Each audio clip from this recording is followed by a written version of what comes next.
మీగడ పెట్టింది అని చెప్పేవాట మన కృష్ణయ్య.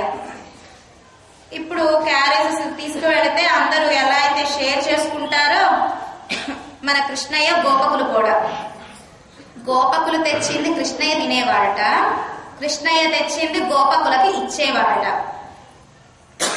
రామయ్య ఇచ్చేవాడే తప్ప పుచ్చుకునేవాడు కాదు, కానీ మన కృష్ణయ్య ఇచ్చేవాడు, పుచ్చుకునేవాడు. వాడు తెచ్చిన ఆ వెన్న ముద్దలు, చద్ది మూట. ఎవరండి కృష్ణయ్య? దేవాది దేవుడు, అఖిలాండ కోటి బ్రహ్మాండ నాయకుడు, సాక్షాత్ చతుర్ముఖ బ్రహ్మగారైన ఆ బ్రహ్మగారికే తండ్రి పరమాత్మ. అటువంటి పరమాత్మ గోపకుల మధ్యలో కూర్చుని వాళ్ళ ఎంగిలి తింటున్నట్ట కృష్ణయ్య. కృష్ణయ్య ఎంగిలి వాళ్ళకు పెడుతూ ఉన్నట్ట. మధ్యలో వెన్నముద్ద పెట్టుకుని ప్రతి వేలు మధ్యలో ఆవకాయ బద్ద పెట్టుకుని కొంచెం వెన్న తింటాట, కొంచెం ఆవకాయ ముక్క కొరుక్కుంటాట, కొంచెం వెన్న తింటాట, కొంచెం ఆవకాయ ముక్క కొరుక్కుంటాట. మళ్ళీ గోపకులు తెచ్చినవి తీసుకుని వాళ్ళని తింటాడట. యశోదమ్మ పెట్టిన ఆ వెన్న ముద్దలు గోపకులకు పెడతాడట. ఇలా అన్నదానము చేస్తున్నాడు అంటే ఈ వైపు ఎవరి నుంచి వచ్చింది కృష్ణయ్యకు? నందగోపుడు చేసేవాడు కాబట్టి కృష్ణయ్య కూడా వస్త్రదానం, నీటి దానం, అన్నదానం చేస్తూ ఉన్నారు. కనుక పెద్దలు సక్రమంగా ఏ పనైనా ప్రవర్తిస్తూ ఉంటే పిల్లలు కూడా మంచి నడవడిక కలిగి ఉంటారు. అటువంటి ఓ నందగోపాల యజుందిరాయ్ మేలుకోండి అంటూ మన కోదమ్మ నందగోపుణ్ణి మేల్కొలుపుతున్నారు. ఎటువంటి నందగోపుడు? ఎంబెరుమాన్ నందగోపాల యజుందిరాయ్. ఎంబెరుమాన్ అంటే మమ్మల్ని ఏలేవారా, మేలుకోండి అంటోంది గోదాదేవి. గోపికను ఏలుతున్నాడా నందగోపుడు? కృష్ణయ్యను ఏలుతున్నాడు.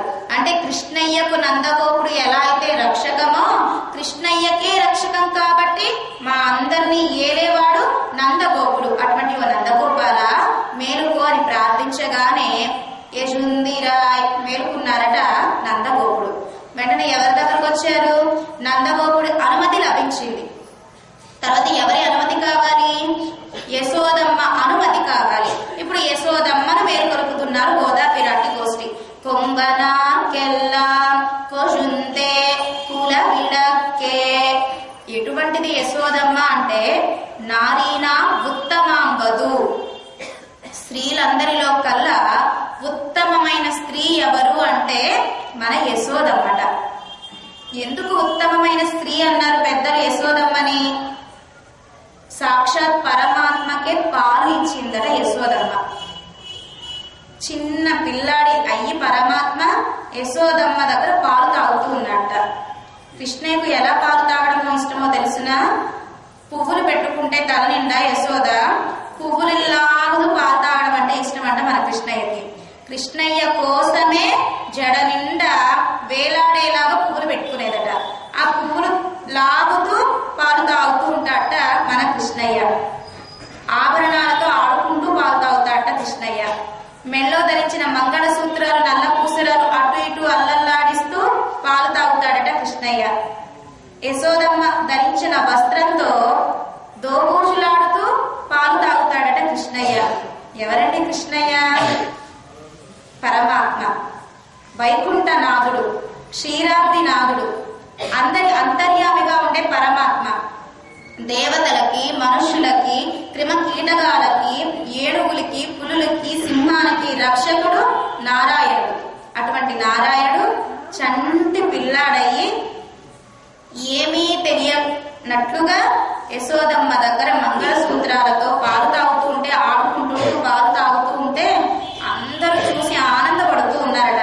ఓ యశోదమ్మ, నువ్వెంతటి అదృష్టవంతురాలివి, పరమాత్మే నీ దగ్గర పాలు తాగుతున్నాడు అంటూ అందరూ ఆనందపడుతూ ఉన్నారట. చిన్నపిల్లలు పాలు తాగుతూ ఉంటే పాదాలు ఆడిస్తూ పాలు తాగుతారట. మన కృష్ణయ్య కూడా పాదాలు ఆడిస్తూ యశోదమ్మ దగ్గర పాలు తాగుతూ ఉన్నట్ట. అటువంటి ఓ కృష్ణ కన్న తల్లి మేలుకో అని ప్రార్థిస్తున్నారు గోదా పిరాటి గోష్ఠి. ఇంకా ఎటువంటిది యశోదమ్మ? పూల వీళ్ళకే గొల్ల కులానికి దీపం వంటిదట ఈ యశోదమ్మ. చెట్లన్నిటికీ కూడా చిగురు ఎంత ప్రధానమో, మొక్కలకి చిగురు ఎంత ప్రధానమో, ఈ గోపికలందరికీ ప్రధానురాలు ఎవరు?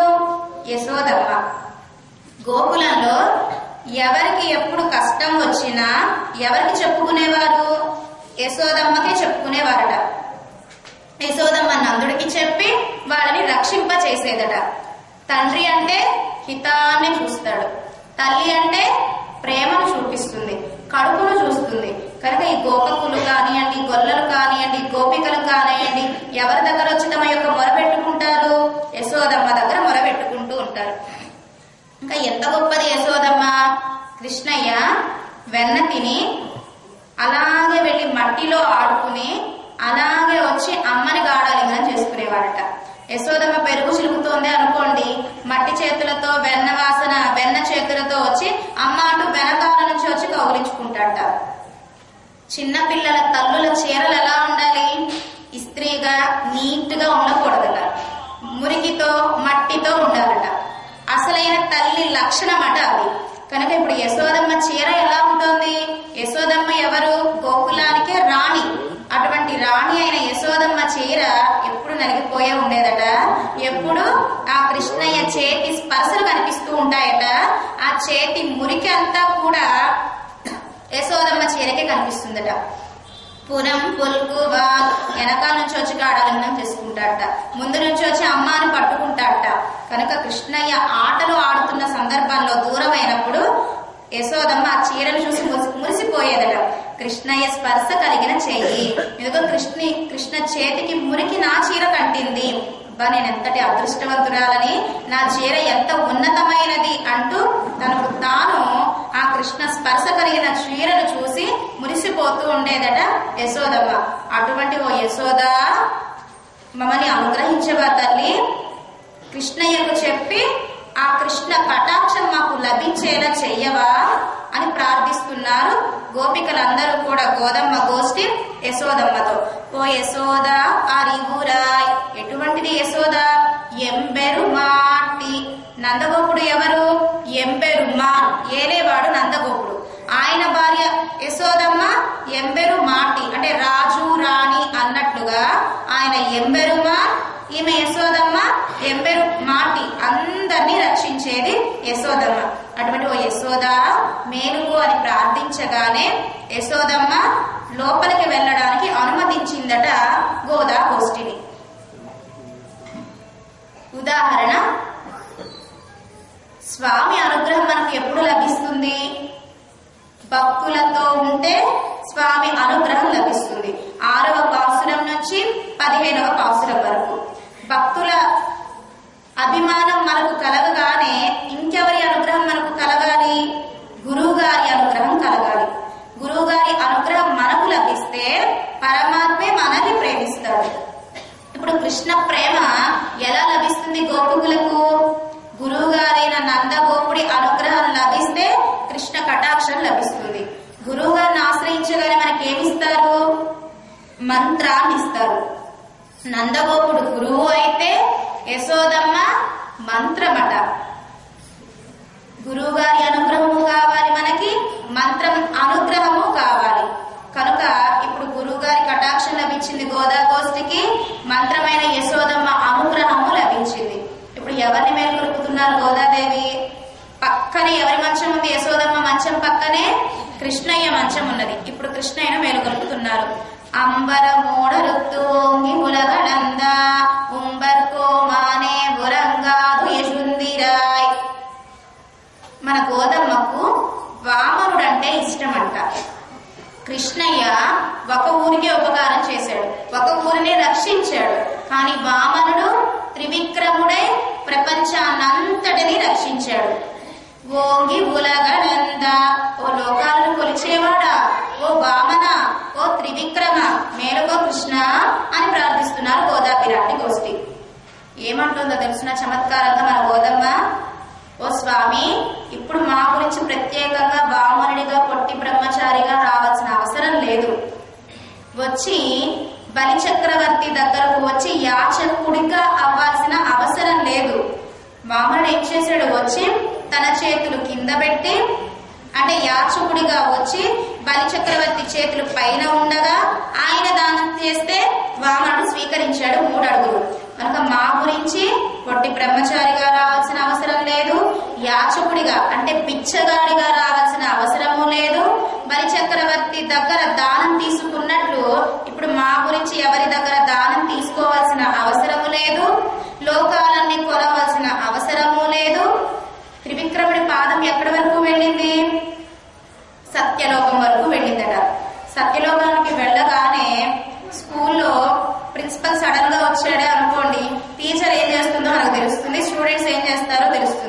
అదేవిధంగా తెలియకుండా స్వామి యొక్క పాదము సత్యలోకానికి వెళ్ళేసరికి బ్రహ్మగారు భయపడిపోయాడట.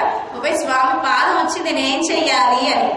అప్పుడు ధర్మాన్ని జలంగా చేసి తన కమండలంలో తీర్థాన్ని స్వామి యొక్క పాదం మీద పోసి తిరుమంజనం చేశాడట. స్వామి యొక్క పాదానికి అభిషేకం చేసేటట బ్రహ్మగారు. అలా ఇప్పుడు నీ పాదాన్ని పెంచి సత్యలోకం వరకు పంపించాల్సిన అవసరం లేదు కన్నా మా గురించి. ఆనాడు అందరి నెత్తిన పాదాన్ని పెట్టి కొలుచుకున్నావు. ఇప్పుడు మా గురించి ఎవరి నెత్తిన పాదం పెట్టాల్సిన అవసరం లేదు.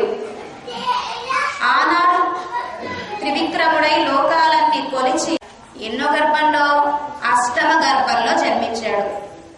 సరి దేవకి వసుదేవులు రథం మీద వెడుతూ ఉంటే కంసుడే రథ సారథ్యం వహించాడు.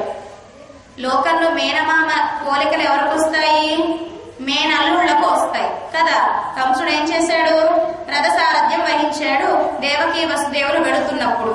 కనుక మేనమామ రథాన్ని నడిపాడు కాబట్టి మేనల్లుడైన కృష్ణయ్య రథాన్ని నడిపాడు కురుక్షేత్ర యుద్ధ సమయంలో. కంసుడు ఎందుకు నడిపాడు? దేవకి అంటే అపారమైన ప్రేమ కంసుడికి. సరి ఇష్టపడ్డ వసుదేవుడికి ఇచ్చి కళ్యాణం చేశాడు. తానే రథాన్ని నడుపుతూ వెళుతూ ఉంటే ఆకాశవాణి అశరీరవాణి పలికింది, ఓ కంస ఆనందపడుతున్నావా? నీ చెల్లెలకు పెళ్లి చేశానని.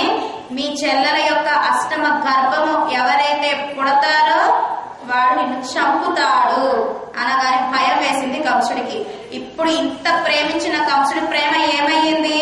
తన ప్రాణానికి ముప్పు అనగానే ఎంతగా ప్రేమించాడో అంతగా ఇప్పుడు దేవకి వసుదేవుల్ని ద్వేషిస్తూ ఉన్నారు.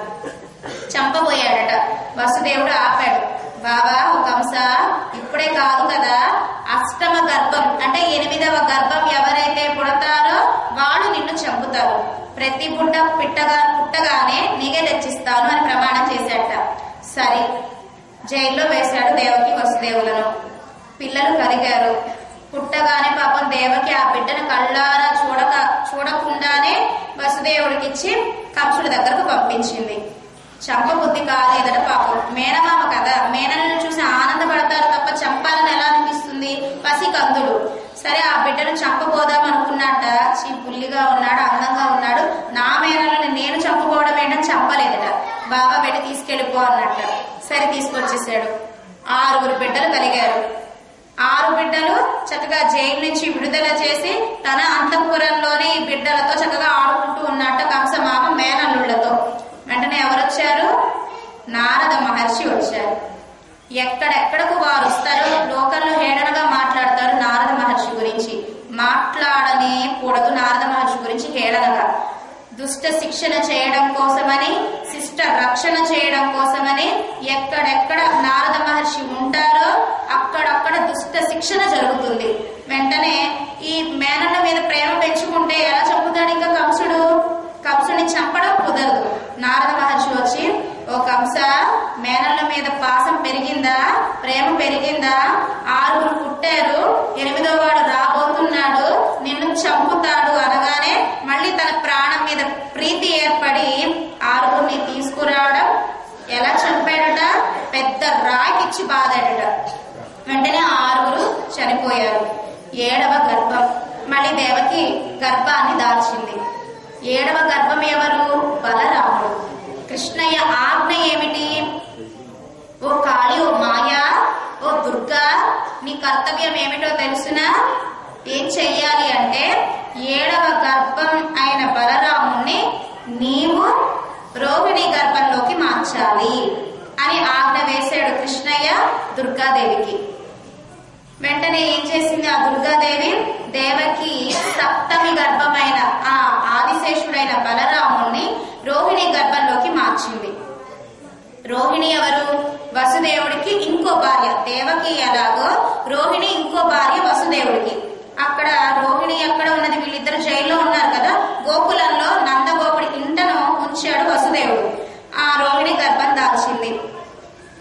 మళ్ళీ 8వ గర్భం వచ్చింది మన దేవకికి. 6 గర్భాల పిల్లల్ని చంపేశాడు.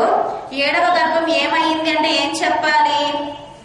అంటే రక్తస్రావం అయిపోయింది, అంటే అబార్షన్ అయ్యింది అని తెలియజేశారు కంసుడు. కంసుడికి. సరే సప్తమి గర్భం ఎలాగో మనం చెప్పక్కర్లేదు, అదే తెచ్చింది అనుకున్నాడు కంసుడు. అష్టమి గర్భం వచ్చింది. కృష్ణయ్య రావడం వల్లే, బలరాముడు రావడం వల్లే కృష్ణయ్య బ్రతికాడు అని పెద్దలందరూ ఏం చేశారు, బలరాముడి యొక్క పాదానికి బంగారు కడియాన్ని తొడిగారట. ఓ బలరామ, నీ స్పర్శ వల్లే కృష్ణయ్య మాకు దక్కాడు అని బలరాముడిని అందరూ ప్రేమించి అభిమానించి బలరాముడి యొక్క పాదానికి పెద్ద బంగారు కడియాన్ని తొడిగారట. కనుక ఇప్పుడు మన గోధుమ ఏం ప్రార్థిస్తోంది, సెంపొన్ కజలడి చెల్వ, బంగారు కడియాన్ని ధరించిన ఓ బలరామ మేలుకో అని ప్రార్థిస్తున్నారు. ఎక్కడైనా మంచం పడుకుంటుందా? మంచం మీద పడుకున్నవాడు పడుకుంటారు, కానీ నువ్వే కదా పెరుమాళకి మంచము, నువ్వే పడుకుంటే ఎలా, నువ్వు మేలుకోవయ్యా అని ప్రార్థిస్తున్నారు గోదా పిరాటి బలరాముణ్ణి. బలరాముడు పూర్వజన్మలో ఎవరు, త్రేతాయుగంలో లక్ష్మణ స్వామి. లక్ష్మణుడు అంటే స్వామికి ఎంత ఇష్టమో, లంకకు వచ్చారు రామ సైన్యంతో పాటు లక్ష్మణ స్వామి కూడా. రావణాసుడు యొక్క కొడుకు ఇంద్రజిత్, వాడికి లక్ష్మణ స్వామికి యుద్ధం జరుగుతూ ఉన్నది. ఒక మాయా అస్త్రాన్ని ప్రయోగం చేస్తాడు ఇంద్రజిత్తు లక్ష్మణ స్వామి మీద. వెంటనే లక్ష్మణ స్వామి స్పృహ కోల్పోతారు. అప్పుడు ఏమని శపథం చేశాడు రామయ్య, ఏం చెప్పాడు, ఓ లక్ష్మణ, నువ్వు లేని జీవితం నాకెందుకు, ఏం అక్కర్లేదు, సీతమ్మ లేకపోయినా నేను ఉండగలను, కానీ నువ్వు లేకపోతే మాత్రం నేను ఉండలేను అని ఆలోచన చేసుకున్నట్టు రామయ్య. ఓ హనుమ, నీకేమిచ్చి రుణం తీర్చుకోగలను, సీత అన్వేషణ గురించి చెప్పావు, ఇప్పుడు నా లక్ష్మణుడు నా ప్రాణమైన నా తమ్ముడిని బ్రతికించావు, నీకేమి ఇవ్వగలను అని హనుమంతుడికి రుణగ్రస్తుడుగానే ఉంటాము అన్నట్ట రామయ్య హనుమతో. అలా ఆనాడు నీవంటే అంత ఇష్టం, ఇప్పుడు మేము వచ్చి మేలు కొలుపుతున్నా, నువ్వు లేకపోతే ఎలాగా, మేలుకో బలరామా అని మేలు కొలుపుతున్నారు గోదా పిరాటి గోష్ఠి. ఆదిశేషుడు లేకపోతే పరమాత్మ ఉండలేదట. రామావతారంలో ఎలా రామయ్య ఎప్పుడు వైకుంఠానికి వెళ్ళాడు, యమధర్మరాజు రామయ్యతో ఏకాంతంగా మాట్లాడాలని వచ్చాడు భూలోకానికి త్రేతాయుగంలో అయోధ్యకు. లక్ష్మణ స్వామిని బయట కాపలా పెట్టాడు రామయ్య. ఓ లక్ష్మణ, యమధర్మరాజు వచ్చారు ఏకాంతంగా మాట్లాడడానికి, ఎవరిని లోపలికి అనుమతించవద్దు అని చెప్పాడు రామయ్య లక్ష్మణ స్వామితో. ఎవరినైనా లోపలికి అనుమతిస్తే ధర్మరాజు శాపం పెట్టాడు. ఏమని, ఓ లక్ష్మణ, నువ్వు ఎవరినైనా లోపలికి పంపితే నువ్వు శీఘ్రంగా సరియు నదిలోకి వెళ్ళిపోవాలి, అంటే వైకుంఠానికి వెళ్ళిపోవాలి, ప్రాణత్యాగం చెయ్యాలి అని యమధర్మరాజు చెప్తాడు లక్ష్మణ స్వామితో. సరే, బయట కాపలా కాస్తున్నాడు యమధర్మరాజు, రామయ్య లోపల మాట్లాడుకుంటూ ఉన్నారు. ఎంతలో కోపిష్టి ఎవరు, దుర్వాసుడు వచ్చాడు. నేను లోపలికి వెళ్తాను అంటాడు. వద్దు, లోపల ఏదో ముఖ్యమైన మాటలు మాట్లాడుకుంటున్నారు, ఒకరు వచ్చారు యమధర్మరాజు గారు, వారితో రామయ్య మాట్లాడుతూ ఉన్నాడు, ఇప్పుడు మీరు లోపలికి వెళ్ళొద్దు అన్నట్ట లక్ష్మణ స్వామి. ఏం చెప్పాడు దుర్వాసుడు, నువ్వు కనుక నన్ను లోపలికి పంపించకపోతే నీ వంశం నాశనం అయ్యేలా శపిస్తాను అన్నట్ట దుర్వాసుడు. ఇప్పుడు ఏం చేయాలి లక్ష్మణ స్వామికి, ప్రాణ సంకటం, లోపలికి వెళితే రామయ్యను విడిచిపెట్టి ప్రాణత్యాగం చేయాలి. దుర్వాసుని లోపలికి పంపించకపోతే దుర్వాసుడు ఏమన్నాడు, ఇక్ష్వాకు వంశం నాశనం అయిపోతుంది అని శపిస్తాను అన్నాడు. సరే, నేనొక్కడిని ప్రాణత్యాగం చేయడానికి సిద్ధపడతాను, ఈ ఇక్ష్వాకు వంశము ఉజ్జీవించాలి, క్షేమంగా ఉండాలి అని దుర్వాసుని లోపలికి పంపిస్తాడు లక్ష్మణ స్వామి. వెంటనే ప్రాణత్యాగం చేయడానికి సరయూ నదిలోకి వెళ్ళిపోతాడు లక్ష్మణ స్వామి. సరయూ నదిలోకి వెళ్లి సరయూ నదిలో ప్రాణత్యాగం చేసి అలా శ్రీవైకుంఠానికి వెళ్ళిపోతాడు లక్ష్మణ స్వామి. లక్ష్మణ స్వామి లేని రాజ్యంలో ఒక్క క్షణం కూడా ఉండలేను అని ఎప్పుడైతే ఏ సరయూ నదిలో మునిగి లక్ష్మణ స్వామి వైకుంఠానికి చేరాడో, రామయ్య కూడా అదే సరయూ నదిలోకి వెళ్లి లక్ష్మణ స్వామి మునిగిన చోటే రామయ్య కూడా మునిగి వైకుంఠానికి వెళ్ళాడు. కనుక ఓ బలరామ, నువ్వంటే స్వామికి అంత ఇష్టం కనుక నువ్వే మమ్మల్ని స్వామితో కలపాలి, కలపకుండా నువ్వు అలా నిద్రపోతే ఎలా ఓ ఆదిశేష, ఓ బలరామ, పక్క ఎక్కడ నిద్రపోదు కదా, కానీ ఇక్కడ నువ్వు నిద్రపోతున్నావు కనుక మేలుకో బలరామ అని మేల్కొల్పగానే బలరాముడు మేలుకుంటాడు. ఇవాటి పాసురంలో కనుక మన గోధుమ ఎవరిని మేల్కొలిపింది? గురువు గారైన నందగోపుణ్ణి, మంత్రమైన యశోదమ్మను, భక్తుడు భాగవతోత్తముడు పరమాత్మకు ఇష్టమైన పాదానికి కడియం తొడిగిన బలరాముణ్ణి మేల్కొల్పారు. మరి కృష్ణయ్య లేచాడా? ఇవాళ కూడా కృష్ణయ్య లేవలేదు. రేపటి పాసురంలో మేలుకుంటూ ఆచరించేవారి శిష్యులందరూ కూడా మంచి జ్ఞాన సంపన్నులు. ఆయన గురువు గారు చెప్పింది చేస్తారట.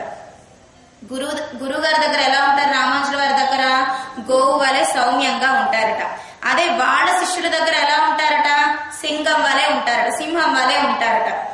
అంటే గురువు గారి దగ్గరకు వచ్చేసరికి సౌమ్యంగా ఉండాలి, ఎంత జ్ఞానం ఉన్నా కూడా. ఉదాహరణ కూరత్తాళ్వాన్ గురించి చెప్పుకున్నాం, మన ఆలయంలో ఉన్నారు కాబట్టి. ఈ కూరత్తాళ్వాన్ వైభవము చాలా గొప్పవారు వీరు. మనం మొదటి రోజు చెప్పుకున్నాం, వీరికి గడ్డం ఉంటుంది. ఎందుకు గడ్డాన్ని పెంచారు? ఆ గడ్డంలో ఉండే చీమలు, ఎక్కువ జుట్టు ఉందే అనుకోండి, పేలు మొదలైన కీటకాలన్నీ చేరతాయి. కనుక గడ్డాన్ని తీసేయకుండా ఎందుకు ఉంచుకున్నారు అంటే వాటికి నివాసం పోతుంది అని అంత దయతో గడ్డాన్ని ఉంచుకున్నారు కూరత్తాళ్వాన్. అంత గొప్పవారు వీరు, చాలా జ్ఞాన సంపన్నులు. ఎంత జ్ఞానము అంటే శ్రీభాష్యం అనే ఒక గ్రంథం, బోధాయన వృత్తి అనే గ్రంథంలో నుంచి కొన్ని మంచి పాయింట్స్ తీసుకుని శ్రీభాష్యాన్ని రాయాలి. మన రామానుజుల వారు శిష్యులందరితో కూడి శారదా పీఠానికి వెళతారు. కాశ్మీర్లో శారదా పీఠం ఉన్నది. ఆ శారదా పీఠంలో ఈ బోధాయన గ్రంథం ఉన్నదనమాట. అయితే పగలంతా కూడా రామానుజుల వారు చెప్పగా కూరత్తాళ్వాన్ రాసేవారు. రాత్రిపూట పడుకోవాలి కదా, పడుకోకుండా గురువు గారు ఎలా అయినా ఈ శ్రీభాష్యాన్ని రాయాలి అని ఒక్కరు అలా కూర్చుని చదివేవారట. పగలంతా రామానుజుల వారు చెప్పింది రాసి, రామానుజుల వారి పాదాలొత్తి, రామానుజుల వారికి సేవ చేసి, రాత్రిపూట పడుకోకుండా గ్రంథాంతా చదివేసేవారట. చివరికి వాళ్లకు అక్కడ ఉండే వాళ్ళందరికీ కూడా ఈ సన్యాసి రామానుజుల వారు వచ్చి ఏవేవో రాసుకుంటున్నారు, వెళుతున్నారు అని వాళ్ళే గ్రంథాన్ని దాచేసి గ్రంథం పోయింది అని చెప్పారనమాట. ఆ కాలంలోనే ఈర్ష్యాద్వేషాలు ఉన్నాయి. గ్రంథం పోయింది అని చెప్పారు. రామానుజుల వారు బాధపడ్డారు. అయ్యో, ఎలా తర్వాత తరాల వారికి ఇది ఎలా తెలుస్తుంది, శ్రీభాష్యం ఎలా తెలుస్తుంది అని బాధపడుతూ ఉంటే కూరత్తాళ్వాన్ అన్నారట కదా, గురువు గారు మీరేం బాధపడకండి, బోధాయన వృత్తి గ్రంథం మొత్తం నేను చదివేశాను, మీరు ఎక్కడ అడిగితే అక్కడ సమాధానం నేను చెప్తాను అన్నారట. అంటే అంత జ్ఞానవంతులు ఈ కూరత్తాళ్వాన్. మనకు ఇప్పుడు చదివింది ఇప్పుడే మర్చిపోతాం, ఇప్పుడు విన్నది ఇప్పుడే మర్చిపోతాం. కానీ కూరత్తాళ్వాన్ ఒక మహా గ్రంథాన్ని, ఎన్నో కొన్ని లక్షల పేజీలు ఉంటాయి దాంట్లో, అవన్నీ తక్కువ టైంలో చదివారు, ఎక్కువగా మనసులో నింపుకున్నవారు ఈ కూరత్తాళ్వాన్. అంతటి జ్ఞానం కలిగిన వారు కదా. రామానుజుల వారు శ్రీరంగంలో ఉండేవారు. అయితే శ్రీరంగంలో రంగనాథుడి యొక్క తాళం చేతులు శ్రీరంగామృత కవీంద్రులు అని ఒకరి దగ్గర ఉంటాయట. కానీ వారు ఆలయానికి వచ్చేవారు కాదట. రంగనాథుడి ఉత్సవాలు సరిగ్గా జరిపించేవారు కాదట. రంగనాథుడికి ప్రసాదం ఆరగింపు చేసేవారు కాదట. కనుక రామానుజుల వారికి బాధ, ఎలా అయినా వారిని మారిస్తే రంగనాథుడికి అన్ని జరిపించవచ్చును అని కోరిక రామానుజుల వారికి. సామాన్యంగా వెళ్తే వారు మాట్లాడతారా? మాట్లాడరు. వారి మనసును మార్చాలి అని సంకల్పం చేశారు రామానుజుల వారు. కూరత్తాళ్వాన్ని పిలిచి, ఓ కూరత్తాళ్వానే, మీకు 6 నెలలు సమయాన్ని ఇస్తున్నా, మీరు వారి దగ్గరకు వెళ్లి వారిని మార్చేలా మీరు తయారు చేయాలి అని కూరత్తాళ్వాన్ మీద భారం వేశారు రామానుజుల వారు. మీరు చెప్తే నేను వెళ్లేదేంటి, ఆయన ఎవరిలో నేను మార్చడం ఏమిటో అనుకోలేదు. చెప్పారు గురువు గారు, ఆచరించారు కూరత్తాళ్వాన్. నేరుగా వెళితే ఆయన మాట్లాడతారా? మాట్లాడరు. ఆయనకు బాగా ఇష్టం గానా భజన, అంటే నాట్యం చేస్తూ ఉంటే చూడడం అంటే ఇష్టం, గానం చేస్తూ ఉంటే వినడం అంటే ఇష్టం, భోగ భాగ్యాలు అనుభవించడం అంటే ఇష్టం. వీరి చుట్టూ కూడా కొన్ని వేల మంది ఉంటారట. ఈయన ఉయ్యాల మీద కూర్చుని నాట్యాన్ని తిలకించడము, ఆ గానాన్ని వినడము, ఇలా 24 గంటల సమయాన్ని గడుపుతున్నారే తప్ప రంగనాథుడి ఆలనా పాలన చూసుకోవట్లేదు. సరే, కూరత్తాళ్వాన్ ఏం చేశారు? ఆ నాట్యం జరిగే చోటుకే వెళ్లారు. దూరంగా ఒక మూలన కూర్చున్నారట. ఎప్పుడు దొరుకుతుందా సమయము అని. రోజు నాట్యానికి అందరూ వెళ్ళినట్లే కూరత్తాళ్వాన్ కూరత్తాళ్వాన్ కూడా వెళ్లారు. వారిలో ఒకరిగా వారు కూర్చున్నారు. ఈ శ్రీరంగామృత కవీంద్రులు మాత్రము ఉయ్యాల బల్ల మీద కూర్చుని తాంబూలాన్ని నవ్వుతూ ఆనందంగా కిళ్ళిని నవ్వులుతూ ఆ నాట్యాన్ని చూస్తూ కాలం గడుపుతూ ఉన్నారు. సమయం దొరుకుతుందా అని ఎదురు చూస్తూ ఉన్నారు కూరత్తాళ్వాన్. చివరికి ఒక రోజు నర్తకి నాట్యం చేస్తూ ఉంటే ఒక భంగిమ తప్పు చేసిందట. వెంటనే కూరత్తాళ్వాన్ లేచి నిలబడి ఆమె పలానా నాట్యంలో పలానా చోట పలానా భంగిమ తప్పు చేసింది అని చెప్పారు కూరత్తాళ్వాన్. ఇప్పుడు ఎవరి మీద పడుతుంది? శ్రీరంగామృత కవీంద్రుల మనస్సు కూరత్తాళ్వాన్ మీద పడుతుంది. ఆ సమయం వచ్చేంత వరకు ఎదురు చూశారు. మీకు తెలుసు ఆమె తప్పు చేసిందని, వస్తే మీరు చూపించండి అన్నారట. అప్పుడు ఆ భంగిమ కరెక్ట్ గా వేసి ఆ శ్రీరంగామృత కవీంద్రులకు చూపించారట. అంటే నాట్య శాస్త్రము తెలిసిన వారు, సంగీత శాస్త్రము తెలిసిన వారు, జ్ఞానం బాగా ఉన్నవారు, గురువు గారి యందు విపరీతమైన భక్తి శ్రద్ధలు ఉన్నవారు, ఇంత గొప్పవారు ఇలా వచ్చి అందరి మధ్యలో కూర్చున్నారట కూరత్తాళ్వాన్. సరే, కూరత్తాళ్వాన్ విషయం ఏమిటో తెలిసింది. అప్పటి నుంచి వీరితో మాట్లాడటం ప్రారంభమైంది ఆ శ్రీరంగామృత కవీంద్రులు. ఇదివరకు మాట్లాడితే మాట్లాడేవారు కాదు. ఎప్పుడైతే ఆ నాట్యంలో భంగిమ వేసి చూపించారో అప్పటి నుంచి ఒక మంచి భావన ఉన్నది ఈ శ్రీరంగామృత కవీంద్రులకి. ఇంకా 6 మాసాలు అవ్వలా, 6 మాసాల లోపే ఉన్నారు. సరే, కొంచెం కొంచెంగా వీరు మారుతున్నారని తెలిసి రామానుజుల వారి దగ్గరకు వచ్చేసారు. ఒకనొక పుణ్యకాలము తల్లిగారి శారద దినం వచ్చింది. అంటే తద్దినం వచ్చింది శ్రీరంగామృత కవీంద్రులది. రాగా అప్పటిలో శారద భోజనానికి ఎవరు వెళ్లేవారు కాదట. ఒకరోజు తద్దిన భోజనం చేస్తే సంవత్సరం రోజులు ఎవరి దగ్గరికి వెళ్ళకూడదట. పెళ్లి పేరంటాలకు వెళ్లి భోజనం తినకూడదట. సంవత్సరం పాటు ఇంట్లోనే వండుకుని తినాలి. ఆ రోజుల్లో అలా ఉండేది తద్దిన భోజనం చేస్తే. కనుక ఎవ్వరు తద్దిన భోజనానికి వెళ్లేవారు కాదట. ఈ శ్రీరంగామృత కవీంద్రుడు రామానుజుల వారి దగ్గరకు వచ్చి చెప్పారు, ఓ రామానుజ, మీ దగ్గర అనేక మంది శిష్యులు ఉంటారు కదా, వారిలో ఒక్కరిని మా తల్లి గారి శారద దినం వచ్చింది, భోజనానికి పంపించరా అని. అప్పుడు ఎవరిని పంపించారు రామానుజుల వారు? అందరి వంక చూశారట. కూరత్తాళ్వాన్ని ఆ శారద దినానికి భోజనం చేయడానికి లేదు, నేను ఇంత గొప్పవాడిని, ఇంత జ్ఞానం కలిగిన వాడిని, సంవత్సరం మళ్ళీ ఎక్కడ తినడం కుదరదు, శారద భోజనానికి నన్నే పంపిస్తారా అని అనలేదట. సరే, శారద భోజనము అంటే కొంచెం గారెలు, బూరెలు, పరవాణం, పులిహోర ఎక్కువగా ఉంటాయి కదా. 2 భార్య భర్తలు ఉన్నారు. ఒకడు వచ్చి చెప్పాడట, రేపు రోజున శారద భోజనానికి మీ భర్తను మా ఇంటికి పంపించండి అని. అయితే పూర్వకాలంలో ఒక నెల రోజులు, వారం రోజులు ముందో చెబితే వాళ్ళు నెమరు వేసుకుంటూ ఉంటారట. కిందటి రోజు అన్నం తినేవారు కాదట. రేపు ఎక్కువ తినాలి కాబట్టి కిందటి రోజు అన్నం ఎక్కువ తినేవారు కాదట. సరే, భార్య భర్తకి భోజనం పెట్టేసింది, తినేశారు, 2 పడుకుంటున్నారు.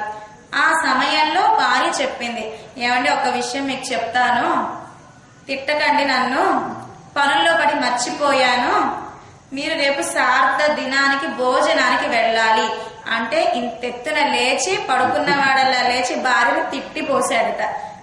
ఇప్పుడు చెప్తారా, శుభ్రంగా భోజనం చేశాను, రేపే భోజనం అని చెప్పావు, ఇప్పుడు చెప్తే నేను ఎలా తినాలది? ఊరించుకుంటూ తినాలట. రేపటి భోజనానికి రాత్రి నుంచే గారెలు ఇలా ఉంటాయి, బూరెల్లో నెయ్యి బాగా పోసుకుని తింటే భోగ్యంగా రుచిగా ఉంటాయి, అన్నం ఇలా కలుపుకోవాలి, వంకాయ కూర ఇలా కలుపుకోవాలి, ఇలా బాగా నెమరు వేసుకుంటూ ఆ భోజనం తిన్నామే అనుకోండి ఆనందంగా ఉంటుంది. గులాబ్ జామ్ చేసింది భార్య, కుటుక్కుని నోట్లో వేసుకుంటే ఎలా ఉంటుంది? రుచించదు. అదే చక్కగా ఒక రోజు ముందే గులాబ్ జామ్ చేస్తోందని తెలిస్తే చక్కగా ఆ లోపల ఉండే సూపు తీయగా, స్మూత్ గా, ఎర్రగా ఇలా తింటే బాగుంటుందని ఒక్కసారి మనం నెమరు వేసుకుంటే ఆ పదార్థం తినేటప్పుడు మనకి ఇంకా ఆనందం కలుగుతుందట. కనుక ఇప్పుడా చెప్పేది, ఆ గారెలు బూరెలు తినాలి అంటే ఇవాళ రాత్రి పస్తు ఉంటేనే రేపు ఆ భోజనం ఎక్కుతుంది అని పోట్లాడాడట భర్త భార్యతో. అలాగే ఇప్పుడు కూరత్తాళ్వాన్ని ఇంతమంది ఉండగా కూరత్తాళ్వాన్ని పిలిచారు, మీరు ఆమె తల్లి గారి శారద దినానికి వెళ్ళండి అని. వెళ్ళేటప్పుడు రహస్యంగా చెవులో ఏదో విషయం చెప్పారు రామానుజుల వారు కూరత్తాళ్వానికి. ఎవరి అర్థం కాలేదట. బహిర్గతంగా చెప్పవచ్చును కదా, చెవులోనే ఏం చెప్పారు రామానుజుల వారు కూరత్తాళ్వానికి అని శిష్యులందరూ మాట్లాడుకుంటూ ఉన్నారట. ఆ రోజు వచ్చింది మన కూరత్తాళ్వాన్ ఆ శారద భోజనం తీసుకోవడానికి వెళ్ళారు. శ్రీరంగామృత కవీంద్రులు చక్కగా భోజనం అంతా వడ్డించారు. అన్ని పిండి వంటలు వడ్డించారు. బాగా నెయ్యి వేశారు. చక్కగా పుచ్చుకున్నారు. రంగనాథుడికి ఒక్కసారి దండం పెట్టుకుని తమ గురువు గారైన రామానుజుల వారికి దండం పెట్టుకుని ఆ భోజనాన్ని స్వీకరించారు కూరత్తాళ్వాన్. పూర్వకాలంలో ఇలా శారద భోజనానికి వెళ్ళినప్పుడు మీకు తృప్తిగా ఉందా అని అడుగుతారు అన్నం పెట్టేవాళ్ళు తినేవారిని. తృప్తిగా లేదు అంటే వాళ్ళ కోరికలు తీర్చే తీరాలట. కానీ ఇప్పుడు అదేం లేవనుకోండి. ఇప్పుడు కోరికలు కోరారే అనుకోండి, ఆస్తులు అమ్ముకోవాలి. కనుక ఆ కాలంలో అలా ఉండేదన్నమాట. తృప్తియా, మీకు తృప్తి జరిగిందా? ఎందుకని ఎవరైతే శారద భోజనం తిన్నారో చనిపోయేవారే వాళ్ళ రూపంలో వచ్చి భోజనం చేస్తున్నారు అని నమ్మిక ఉండేదట పూర్వకాలంలో. కనుక భోజనం అంతా చేసేసారు కూరత్తాళ్వాన్. శ్రీరంగామృత కవీంద్రులు అడిగారు, మీకు తృప్తియా? తృప్తిగా లేదు అన్నారట కూరత్తాళ్వాన్. సరే మీకేం కావాలి, ఏం కోరిక తీర్చాలి, నేను ఏ విధంగా మీ కోరిక తీర్చగలను అన్నారట శ్రీరంగామృత కవీంద్రులు కూరత్తాళ్వాన్తో. రంగనాథుడి యొక్క తాళం చేతులు మాకు ఇవ్వండి అన్నారట.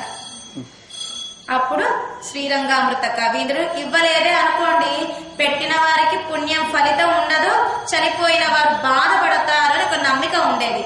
కనుక వెంటనే శ్రీరంగామృత కవీంద్రులు తమ చేతిలో ఉండే రంగనాథుడి తాళం చేతులు కూరత్తాళ్వాన్ చేతిలో పెట్టారట. ఇప్పుడు తృప్తియా అన్నారట. తృప్తోస్మి, నాకు తృప్తిగా ఉంది అన్నారట. వెంటనే కూరత్తాళ్వాన్ రామానుజుల వారి దగ్గరికి వెళ్లి తాళం చేతుల్ని రామానుజుల వారికి అప్పచెప్పారట. ఇప్పటి నుంచి రామానుజుల వారి చేతికి ఎప్పుడైతే తాళం చేతులు వచ్చినాయో రంగనాథుడి భోగ భాగ్యాలు రెట్టింపైనాయట. అంతగా ఆ రంగనాథుడికి కావలసిన పదార్థాలు, ఆహారాలు అంటే ప్రసాదాల ఆరగింపు, వస్త్రము, తిరుమంజనం, అభిషేకం మొదలైనవన్నీ కూడా రామానుజుల వారు దగ్గరుండి చూసుకునేవారట. ఎంతలా చూసేవారు అంటే స్వామిని రామానుజుల వారు ఒకానొక రోజు రంగనాథుని చూస్తూ ఉన్నారట. పడుకున్న రంగనాథుని రామానుజుల వారు చూస్తూ ఉంటే రంగనాథుడు ఎందుకో బాధగా ఉన్నట్లు అనిపించిందట. మనం వేణుగోపాలుని సేవిస్తున్నాం కానీ ఆయన నవ్వుతున్నాడా, బాధగా ఉన్నాడా, భోజనం ఆరగించాడా, తినలేదా మనకు తెలుస్తుందా? మన ప్రేమ అంతవరకే ఉంది వేణుగోపాలుడి మీద. కానీ రామానుజుల వారి ప్రేమ అటువంటిది కాదు. పరీక్షగా చూస్తారు. రంగడు ఆనందంగా ఉన్నాడా, విచారంగా ఉన్నాడా అని చూస్తారు. కానీ రంగనాథుడి ముఖం ఎందుకో బాధగా, జ్వరం వస్తే ఎలా ఉంటుందో రంగనాథుడి ముఖం అలా ఉందట. వెంటనే ఆరగింపు చేస్తారు కదా, అయ్యగారిని పిలిపించి ఇవాళ ఏమేమి ఆరగింపు చేశారు, నివేదించారు స్వామికి అనగానే వాళ్ళు అన్నారట కదా, నేరేడు పండుతో కూడి ఉండే పెరుగు అన్నం ఆరగింపు చేశాము అని చెప్పారట. నేరేడు పండుతో పెరుగు కలవకూడదట, విషం అవుతుందట. కనుక వీళ్లకు తెలియక పాపము నేరేడు పండులో పెరుగన్నం కలిపి రంగనాథుడికి ఆరగింపు పెట్టారు. కొంచెం జ్వరం వచ్చిందట రంగనాథుడికి. అదేంటండి పరమాత్మ కూడా జ్వరం వస్తుందా? అందులో విగ్రహ రూపంలో ఉన్నాడు కదా, విగ్రహ రూపంలో ఉండే పరమాత్మకి ఎలా జ్వరం వస్తుంది? సామాన్యమైన పిల్లలకే జ్వరాలు వస్తున్నాయి, మరి అఖిలాండకోటి బ్రహ్మాండ నాయకుడు మన గురించి వేంచేసి ఉన్నాడు. విగ్రహంగా భావించకూడదు, నిజంగా పరమాత్మ ఉన్నాడు అని భావించాలి. కనుక వెంటనే అప్పటికప్పుడు రామానుజుల వారు గరుడ వాహన పండితర్ అనే వైద్యుడిని పిలిపించి మెడిసిన్ ని, మందుని తయారు చేయించి స్వామికి ఆరగింపు చేశారు, నివేదించారట. వెంటనే ఆ జ్వరం తగ్గిపోయిందట రంగనాథుడికి. అలా మన రామానుజుల వారు పెరుమాళ యొక్క ప్రతీది అంతలా పట్టించుకునేవారు. అటువంటి రామానుజుల వారి దగ్గర మంచి శిష్యుడు ఎవరు అంటే మన కూరత్తాళ్వాన్. అలా రామానుజుల వారు ఏం చెబితే అది ఆచరించేవారు శిష్యులైన కూరత్తాళ్వాన్.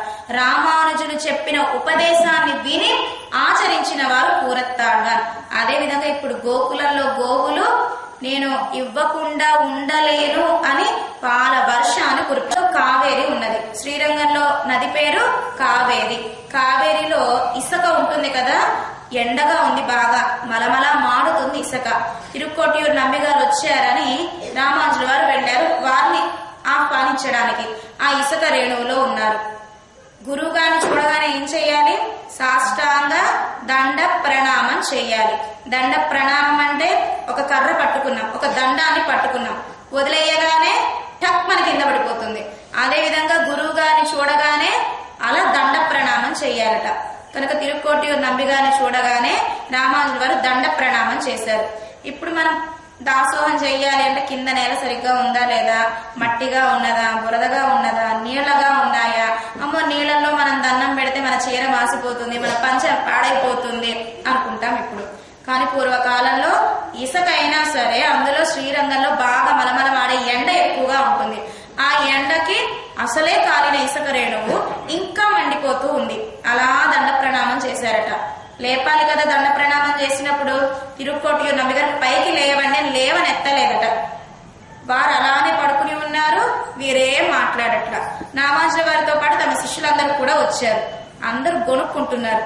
అదేంటి మన రామానుజుల వారి ఇసుకలో అలా పడుకుని ఉంటే ఎవరు లేపరేంటి, అయ్యో రామానుజుల వారికి మండిపోదా, వారు లేపాలి వీరన్నా లేవాలి, రెండూ జరగట్లేదు అని గుసగుసలు ఆడుకుంటున్నారే తప్ప ఎవ్వరేం చేయలేదట.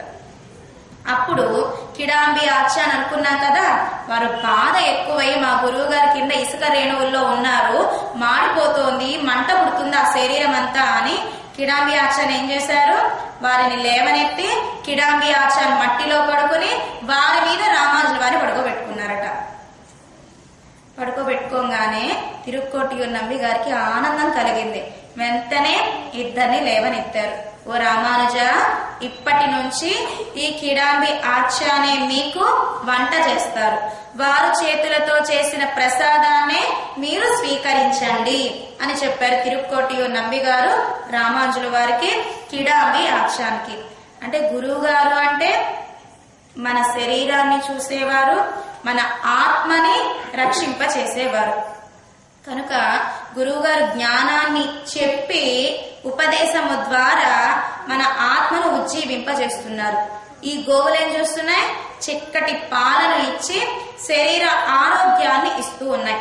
కనుక ఇటువంటి రామానుజుల వారు కానివ్వండి, మన కూరత్తాళ్వాన్ కానివ్వండి, అక్కడ ఉన్న మనవాడ మామనులు కానివ్వండి, ఇక్కడ ఉన్న నమ్మాళ్వార్లు కానివ్వండి, గోదాదేవి కానివ్వండి, మనందరినీ రక్షింప చేయడం కోసం వారు చెప్పకుండా ఉండలేక ఇలా శ్రీ సూక్తులనే వర్షాన్ని, జ్ఞానాన్ని కురిపిస్తున్నారు శిష్యుల విషయంలో.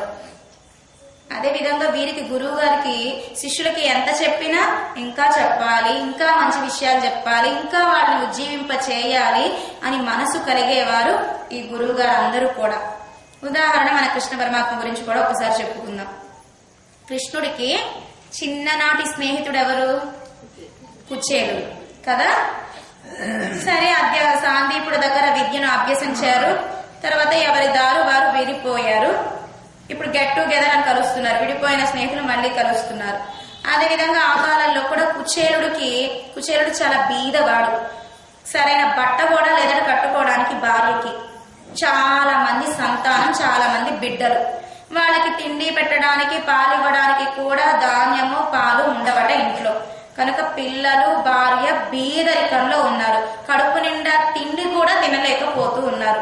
అప్పుడు భార్య అడిగిందట కదా కుచేలుణ్ణి, స్వామి మీ చిన్ననాటి స్నేహితుడట కదా కృష్ణయ్య పరమాత్ముడట కదా, ఆ కృష్ణయ్యను ప్రార్థిస్తే మనకు సంపదనిస్తాడు కదా, కనుక మీరు వెళ్ళి కృష్ణయ్య దగ్గరకు వెళ్ళి కొంచెం సంపదను ప్రార్థించండి, మన పిల్లలు 3 పొద్దుల తినేలా మీరు వెళ్ళి అడగండి కృష్ణయ్యను అంటుంది భార్య కుచేలుడితో. కుచేలుడు అంటాడు కదా, ఇప్పటి వరకు నేను కృష్ణయ్య దగ్గరకు వెళ్ళలేదు, ఇప్పుడు సంపదను అడిగితే ఏం బాగుంటుంది, బాగోదు, నేను వెళ్ళను అన్నట్ట. లేదు వెళ్ళండి, మన పిల్లల కోసం వెళ్ళండి, మీకు కూడా కృష్ణయ్యను ఒక్కసారి చూసిన వారు అవుతారు కదా అని చిన్ననాటి విషయాలన్నీ చెప్పగా కుచేలుడికి ఏమనిపించింది, అబ్బాయి ఎప్పుడో కలిసాం కదా కృష్ణయ్యని, ఒక్కసారి కృష్ణయ్య దగ్గరకు వెళదాము, కృష్ణయ్యతో మాట్లాడదాము అనిపించింది కుచేలుడికి. గర్భిణీ స్త్రీల దగ్గరకు కానివ్వండి, చంటి పిల్లల దగ్గరకు కానివ్వండి, ఆలయానికి కానివ్వండి, గురువు గారు ఆచార్య దగ్గరకు కానివ్వండి, వచ్చేటప్పుడు పుష్పమో పండో తీసుకువెళ్ళాలి. ఇప్పుడు కృష్ణ పరమాత్మ దగ్గరకు వెళ్ళబోతున్నాడు కుచేలుడు. ఏమున్నాయి తీసుకువెళ్ళడానికి, ఏమీ లేవు. ఏవో ఎక్కడో మూలన నలిగిపోయిన వాసన వచ్చే కొంచెం అటుకులు ఉన్నాయట. సరే అవి తీసుకెళదాము అని చిరిగిపోయిన నలిగిపోయిన మురికి కలిగిన ఆ గుడ్డలోనే ఆ అటుకులని మూటగా కట్టుకుని కృష్ణయ్యను చూద్దాము అన్న ఆనందంతో కుచేలుడు ఇంటి నుంచి బయలుదేరాడు. ద్వారకకు వచ్చాడు. మరి బయట ఎవరుంటారు? ద్వారపాలకులు ఉంటారు. వాళ్ళ లోపలికి అనుమతి ఇవ్వలేదు. ఈయనేమో కొంచెం సరైన ఆహారము లేక నీరసించిపోయి కృంగి కృషించిపోయి చిరిగిపోయిన నలిగిపోయిన వస్త్రాలు కట్టుకోవడం వల్ల కుచేలుని లోపలికి పంపించలేదు ద్వారపాలకులు. లేదండి, నేను కృష్ణుడి యొక్క స్నేహితుడిని, నన్ను కొంచెం లోపలికి పంపించండి, ఎంతో దూరం నుంచి వచ్చాను కృష్ణయ్యను చూద్దామని, అనుమతించండి అని కాళ్ళ వేళ్ళ పడినా వాళ్ళు అనుమతించరు. ఒకసారి మీరే వెళ్ళి చెప్పండి, ఇలా కుచేలుడు వచ్చాడు అని కృష్ణయ్యకు చెప్పండి అనగానే పాప ఈయన ఏడుపును చూసి తట్టుకోలేక ద్వారపాలకులు కృష్ణయ్య దగ్గరకు వెళ్ళి, ఇలా కుచేలుడట మీ బాల్య స్నేహితుడట వచ్చాడు, ఇంకా అవలేదు వా అనగానే రుక్మిణీదేవికి చెప్పకుండా ఎవ్వరికి చెప్పకుండా పరుగు పరుగు వచ్చేస్తున్నట్ట. బయటకు అంతఃపురాన్ని దాటి బయటకు వచ్చేస్తూ ఉన్నట్ట. రుక్మిణీదేవి గారు అనుకున్నారట, మహర్షులు ఎవరైనా వచ్చారేమో, మా శ్రీవారికి మహర్షులు అంటే ఇష్టము, వారి పాదాల దగ్గర కూర్చుని మంచి విషయాలు వినడం అంటే మా వారికి ఇష్టము, అలా మహర్షులు ఏమైనా వచ్చారేమో అనుకున్నారట రుక్మిణీదేవి మొదలైన వాళ్ళందరూ కూడా. ఎలా వస్తున్నాడు? ఆ వచ్చే వేగం ఎలా ఉన్నది? ముందు ఆభరణాలు వెనక పడుతున్నాయట, వెనక ఆభరణాలు ముందు పడుతున్నాయట. ఆ కాలంలో వెనకాల కూడా ఆభరణాలు ధరించేవారు కనుక అంత వేగంగా వస్తూ ఉన్నట్ట. కిరీటము కిందకి జారిపోతూ ఉందట, వస్త్రము జారిపోతూ ఉందట, కేశాలు అటు ఇటు కదులుతూ ఉన్నాయట. వేగంగా రావడం వల్ల చిరు చిరు చెమట్లు పడుతూ ఉన్నాయట. పాద రక్షకులు కూడా వేసుకోలేదట కృష్ణయ్య. అంత పరుగు పరుగును వచ్చాడట కుచేలుని చూడటానికి. వెంటనే కుచేలుని చూసి ఈయన ఏం చేస్తున్నట్ట కృష్ణయ్య, కుచేలా ఇన్ని సంవత్సరాలు నేను గుర్తొచ్చానా కుచేలా నీకు? ఇన్ని రోజులుగా నా దగ్గరకు వచ్చావు, కానీ నువ్వు నా దగ్గరకు రాకపోయినా నీ గురించి నేను తలుచుకుంటూనే ఉన్నాను, ఎప్పుడు వస్తావా అని ఎదురు చూస్తూ ఉన్నాను అంటూ ఆ నలిగిపోయిన వస్త్రాలు కట్టుకున్న, చిరిగిపోయిన వస్త్రాలు కట్టుకున్న, బీదరికంలో ఉన్న, దీన స్థితిలో ఉన్న ఆ కుచేలుని చూసి మన కృష్ణయ్య గాఢాలింగనం చేసుకుని చక్కగా చెయ్యి పట్టుకుని పుష్ప వర్షం కురుస్తూ ఉండగా, అందరూ మంగళాశాసనాలు హారతులు చేస్తూ ఉండగా కృష్ణయ్య కుచేలుని లోపలికి తీసుకువెళ్ళాడట. ఎక్కడ కూర్చున్నాడు కుచేలుడు? కృష్ణయ్య కూర్చునే సింహాసనం మీద కుచేలుడిని కూర్చోపెట్టి కుచేలుడి పాదాల దగ్గర కృష్ణయ్య కూర్చున్నట్ట. కూర్చుని రుక్మిణీదేవి పాదాల మీద తీర్థం పోయగా కుచేలుడి పాదాలు కడిగి ఆ తీర్థాన్ని అఖిలాండ కోటి బ్రహ్మాండ నాయకుడైన దేవాది దేవుడైన కృష్ణ పరమాత్మ తాను జల్లుకుని భార్యలకు జల్లాడట. రుక్మిణి చూసి ఆనందపడిపోతూ ఉంది. ఈ కాలంలో ఇలా చూసారే అనుకోండి, భార్యలు తిట్టిపోస్తారు, మీకు పని మాట లేదా, ఇటువంటి ఎప్పుడో భార్య స్నేహితుడైతే ఇప్పుడు ఇంత హడావిడి చెయ్యాలా అని రుక్మిణీదేవి ఆనందపడుతూ ఉంది. మన కృష్ణయ్యకు పేరేంటి? భక్త వత్సలః. భక్తులంటే పిచ్చి ప్రేమ కలిగిన వాడు. పిత్తం, భక్తుల్ని విడిచిపెట్టి ఉండలేని వాడు కృష్ణుడు. కనుక కుచేలా నా కోసం ఏం తీసుకురాలేదా అని అడిగాడట. పాప ఇంత సంపద భోగభాగ్యాలు, ఇంత పెద్ద అంతఃపురాలు, ఇంత అందమైన ఆభరణాలు వస్త్రాలను చూసి ఏం తీసుకురాలేదు కృష్ణ అన్నట్ట. లేదు, నా గురించి ఉత్తి చేతులతో రావు, ఏదో తెచ్చి ఉంటావు అనగానే పాపం మన నల్లని వాడికి, వెన్న దొంగతనం చేసేవాడికి, నవనీత చోరుడికి అటుకుల వాసన వచ్చిందట. ఎటువంటి అటుకులు?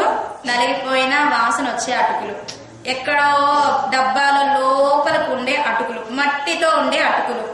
ఆ మూటను చూసేట కృష్ణయ్య. కుచేలా తీతి అటుకులు ఇవ్వు అన్నట్ట. లేదు ఇవ్వద్దు, నువ్వు తినలేవు అన్నట్ట. అయినా ఇవ్వు అంటూ తానే ఆ మూటని లాక్కుని నలిగిపోయిన అటుకులని ఒక గుప్పెడు నోట్లో వేసుకున్నట్ట. కుచేలుడు ఎందుకు వచ్చాడు? సంపదని ప్రార్థిద్దామని వచ్చాడు. కానీ కృష్ణయ్యను చూడగానే చెప్పలేకపోయాడు. కృష్ణ, నాకు సంపదనివ్వా, నేను ఇంత దీన స్థితిలో ఉన్నాను, నా బిడ్డలకు సరైన ఆహారం కూడా నేను పెట్టలేకపోతున్నాను, నా భార్యకు చక్కటి చీరలు కూడా ఇవ్వలేకపోతున్నాను, సంపదనివ్వా అని అడగడానికి వచ్చిన కుచేలుడు అడగలేకపోయాడు. కృష్ణ యొక్క ప్రేమను చూసి పొంగిపోతున్నాడు కుచేలుడు. కుచేలుని చూసి కృష్ణయ్య పొంగిపోతూ ఉన్నాడు. ఆ అటుకులు ఒక గుప్పెడు తిన్నట్ట.